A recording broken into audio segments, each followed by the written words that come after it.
Welcome to my channel, Sunshine Shoulders. I'm Calvin. Thank you so much for stopping by today. I'm going to ask the question today on this vlog. Are rising prices in the Philippines causing foreigners to look elsewhere to retire? I want to thank y'all for stopping by again. So many options over here that you could be watching, so many other channels, and I'm glad that you're watching Man today. You know, when I first started coming over here in 2009, first thing that jumped out at me was the cost of living over here in contrast to where I was from in America. And I thought to myself, man, it's low. It's cheap over here in the Philippines. It's what I thought, because I really wasn't paying a lot of attention. Good morning. And guys would always say, man, once inflation catches up with you over here, it's going to negate that cost of living advantage that you think you've got. And I didn't believe it. And I said, yeah, well, I just have to cross that path when I get to it. I'll cross that bridge when I get to it. Well, I'm at that bridge. I was in a grocery store the other day, and believe it or not, the food in that grocery store costs the same or more as it does in America. Yeah, I said that. The food over here in the grocery store is just as expensive as what it is in America, and it's going up exponentially. To say that the prices are rising, no, that's skyrocketing. You know, every Wednesday, I do the electronic community pantry giveaway over here. I buy the same items, all right, every single week. Remember, it started out as 1,000 pesos worth of groceries. It's went up to 1,200 because I can't buy the same items for 1,000 pesos. Now, I'm not trying to discourage anybody. I'm not trying to scare anybody. I'm just giving you my boots on the ground experience, what I'm living, what I'm seeing, what I'm experiencing over here when it comes to prices in the Philippines.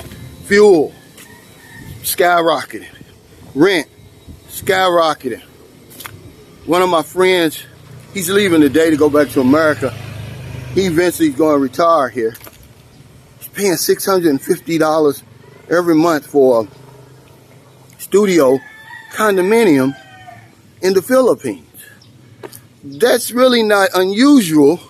It is for me because I don't rent condominiums. But I had met a guy back during the, good morning, during the Typhoon Odette. He was paying $800. And I'm like, in the Philippines, you're paying $800 every month? But let me get back to what I'm saying, what I'm talking about. Fuel, rent, food. It's either the haves or the have-nots now over here. And I really didn't have anything to compare it to, only America. And it really was like comparing apples to oranges, but it's more like comparing apples to mangoes when I went to Thailand. I was only in Thailand for 5 days, right? But almost immediately, I saw the difference. I saw how much my money, how further my money was going there than it did here. And so I started looking around when I got back. I had tunnel vision over here. Inflation has caught up. And it's almost as if this strong dollar, as if they knew that inflation was going to jump up like that. So they made the dollar stronger to negate that, to kind of keep us here, to kind of continue that game that's being played. But if you think that it's cheap over here to live, man, you got another thing coming. It's cheaper, but it's not cheap. And a part of it, a part of keeping more of your money in your wallet is knowing where to go, when to go, what to buy, when to buy it, where to buy it. you got to do your due diligence over here. One of the first times I came to the Philippines, I was here for 2 months. Good morning, sir. I'm Bunta. I spent $7,000 US in 2 months. This is in 2010. And when I got home, I was wondering to myself, I thought it's supposed to be so cheap over there. Why am I spending so much money? And I blamed it on myself. I said, well, it's my spending habits. You know, it's my living, it's my lifestyle. Okay, everything looks like a deal over here. Okay, I was uneducated on living in the Philippines. But now that I've been here for 4 consecutive years, I can see that it's not my fault. Prices aren't going up, they're skyrocketing on everything. I've got some rules that I still abide by if I can. The 300 rule I told you guys about before, nothing in my house costs more than 300, but my air conditioning unit. That's it. Building materials have went way up. And you start to thinking, well, how the locals even making it? And this is where the answer comes. This is who you look to for the who, what, when, where, why, how, where. That's going to help you save money. But it's expensive to live over here in the Philippines now. John bought a car, $14,000 and something dollars. And you're thinking, man, I'm in the Philippines. It's supposed to be cheap over here. No, it's not cheap, but it's cheaper. The cost of everything has went up. We go now to the gas station. And one of the other reasons why I was able to take advantage, because see, I don't drive over here. And, you know, before, when I was married with my wife, we didn't have a car or a motorcycle. But now, see, with Maryland, I've got to absorb some of those costs now. We go to the gas station, and she said, oh, yeah, it's 80 pesos per liter. Let's go over here. Like that's a deal. You know, when I came to San Carlos City in 2019, gas was, good morning, Madam Bunta. The price of gas here was something like, it wasn't even 50 pesos per liter. Now it's 82, 84. It's only in a span of 3 years. But it's really been creeping up all around me. I've had tunnel vision. And when I finally woke up is when I went to Thailand. I had something to compare it to, really. It wasn't apples to apples, but it was like more like apples to mangoes. And my money just went further. Everything's went up here. Airbnbs have went up. Hotels have went up. But if you know where to go, where to buy, when to go, it's going to help you.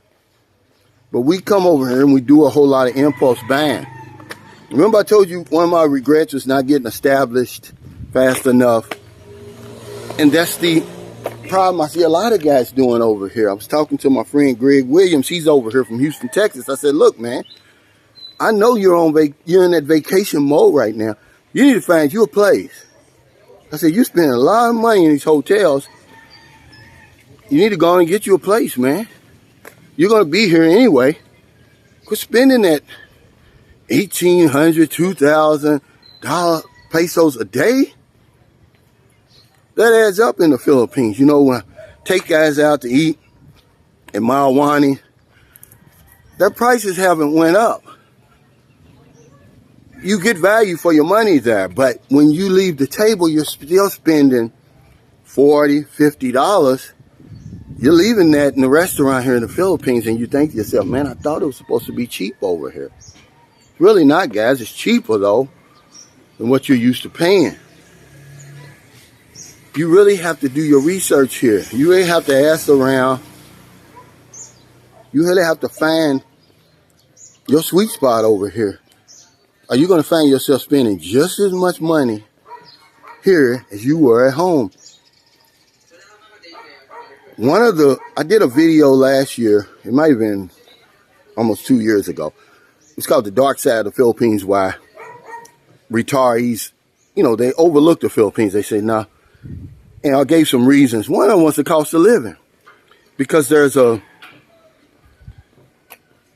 myth going around, because I say it's a myth now, that you can live off of $1,000 US every month over here in the Philippines. Can you do that? Absolutely you can. When you see the locals doing it for a whole lot less. But you've got to give up a whole lot. A lot that many people, when they get over here, they figure out, I can't give all that up. So they come to the conclusion, they'll say, hey, I really got to spend $2,000, $2,500 every month to really live the way I want to live over here. And that's still cheaper than where you're coming from. But it's not this bonanza that you have come to believe when you come over here. Are they still giving away free money? Absolutely. The peso is 56.4 last I checked to every dollar. That's the highest it's ever been. But so is everything else over here. Back to Greg, he said he looked at some apartments right in this neighborhood right here. I'm in Margarita Village right now, where I used to live. And John eventually moved into my house. And he was talking about, $400 every month. I'm like, wow, that's a lot of money over here. Now, when I was in Thailand, I had Mr. Lee. I said, hey, because I'm thinking about going back in September, but I'm going to stay a whole month because I really want to do a comparison. Just on prices, not on the countries. And I said, can you show me what I can get for 5,000 baht? 5,000 baht at, 35 baht per dollar. What is that? Let's just say $150, just to keep it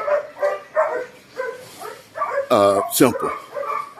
Well, hell, he showed me basically a condominium is what he showed me. He called it a dorm. But it's like a studio condominium. You got the bed, you got the bathroom, you got air conditioning, you've got, your own key, you've got the dresser and the wardrobe. It looks just like a condominium over here that they're paying $400 and $500 every month for. So I'm going to go over there, and I was kind of shocked. He was like, yeah, here's what it is. It was clean, it was new, it was modern, and it had security. But yeah, I have to ask the question today. Are the rising prices in the Philippines causing foreigners to look elsewhere to retire? Or is it the other advantages of living in the Philippines that make people say, well, inflation is hitting all over the world, so I'm still going to move to the Philippines? Of course, the climate and the beautiful beaches, the welcoming people, beautiful women and all of that. But for some people, cost is very important. That's why I wanted to have this discussion today. Because that's all I do is I start the conversation. I didn't know how expensive the Philippines was until I went to Thailand. It's just that simple. I had tunnel vision. I was comparing it against the United States. It's cheaper, but it's not cheap to live over here. And that's why it amazes me when I see the locals and how they're able to survive. And I watch them because I live among the locals. If I lived somewhere else, I wouldn't learn anything. I wouldn't know anything. My electric bill is almost doubled over here. It almost negates the fact that I'm not paying rent anymore. My rent over here, and I walk past the house, was 8,500 pesos. Well, hell, my electric bill has went up 4,000 pesos, so that cuts that in half of what I was saving for my rent. Food has went way up. I buy the same thing every week for my electronic community pantry giveaway. It's went up 20%. Hey, man, Bunta. In just the last few months, it used to be 1,000 pesos worth of groceries. Now it's 1,200. That's 1,200 pesos worth of groceries. The same exact items about every single week. So when guys says, hey, inflation is going to eventually catch up with you and negate that cost of living advantage that you're enjoying right now, I say, yeah, well, I'll cross that bridge when I get to it. Well, I'm at that bridge, man. I'm crossing it right now. And I just want to let you guys know, when you get over here, start asking questions, start looking around. Don't do so much impulsive buying. Find out where you can get a place for, good morning, man, Buntag, for your budget. Get a budget and stick to it, because if you don't, man, you're going to be in trouble over here. You're going to find yourself spending just as much money here as you were at home. So thank you so much for stopping by today. I just wanted to start the conversation. I want you to take a look at this. All rising prices in the Philippines causing foreigners to look elsewhere to return. Good morning, man. Buntag. And I'm going to say probably not. Because remember, Philippines has the X factor over here. And a lot of guys are going to say, oh, I'll spend that extra money. Or those extra few dollars to enjoy the X factor. But for other people, they're saying, no, I want to look around. I worked hard for this money. I thought the Philippines was going to be cheap. It's not cheap, but it's cheaper. So I'm going to look at Thailand, I'm going to look at Vietnam, I'm going to look at Cambodia, I'm going to look at some other places around here so I can compare apples to apples, or at least apples to mangoes. Because trying to compare it to America and England and all of that, there's no comparison. You're going to get the free money. You're going to get the cost of living raise. Your dollar's going to be strong, but you're still going to be spending a whole lot more money over here than you expected to. So if you're in America, it's late. Before you let your head hit the pillow, please find somebody to help. If you don't want them late grocery runs, beer runs, weed runs, just getting off second shift on your lunch break. See somebody on the street, wherever you see them, buy them something to eat, buy them something to drink, give them a few dollars. If you're in the Philippines, it's early. It's about 7:30 a.m. Beautiful Wednesday morning. Now a day goes by, I don't help somebody. I was going to do a video about 5 budget busters over here. I'll just give them to you now. One is transportation. Watch your transportation costs over here, guys. When you ride the tricycle, the jeepney, the bus, your motorcycle, watch those transportation costs. Immigration costs, a lot of times we don't incorporate that into our budget. It costs to live over here. It costs to extend. Handouts. You're going to help people over here. So be careful about how much that you give away. Keep an eye on that. Set a limit on that. Special occasions. So many birthdays. There's a birthday just about every week over here. One of Marilyn's friends, one of our family members, special occasions, holidays. You remember we just had Charter Day. That's money that we never ever even account for in our budget. Today we'll have our electronic community pantry giveaway drawing. Remember, went from 1,000 to 1,200. Just to try to help Filipinos during the lockdown. Because there's still a pandemic going over here. Because if I don't know anything else, I know this one thing for sure. When we help other people, we help ourselves. Take care, stay safe, stay COVID free. I'll see you next time.